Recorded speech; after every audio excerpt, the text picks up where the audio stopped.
Hello বন্ধুরা, cricket Times বাংলায় তোমাদের স্বাগত। দ্বিতীয় ওডিআই ম্যাচে ভারত হেরে গেল, আবারও সেই লজ্জার হার।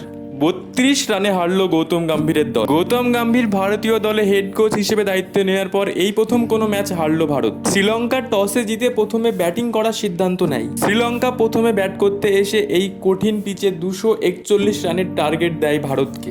জবাবে ব্যাট করতে এসে রোহিত শর্মা এবং শুভমান গিল একটি দুরন্ত পার্টনারশিপ করেন, যেখানে শুভমান গিল 44 বলে 35 রান এবং রোহিত শর্মা 44 বলে 64 রান করেন।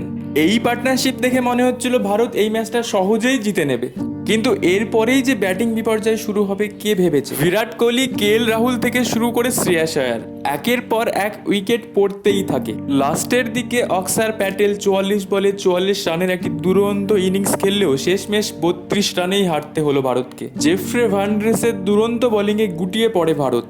তিনি একা হাতেই ছয়টি উইকেট তুলে নেন ভারতের এবং তাকেই ম্যাচের সেরা ঘোষণা করা হয়। বন্ধুরা, ভারতের ওডিআই সিরিজ জেতা হয়তো আর হলো না, কেননা থার্ড টি20 ম্যাচে ভারত জিতে গেলেও সিরিজ ড্র ঘোষণা করা হবে, কেননা শ্রীলঙ্কা অলরেডি একটা ম্যাচ জিতেছে এবং একটা ড্র করেছে। বন্ধুরা, ভিডিওটা এখানে শেষ করছি। ভালো থেকো, সুস্থ থেকো, ধন্যবাদ।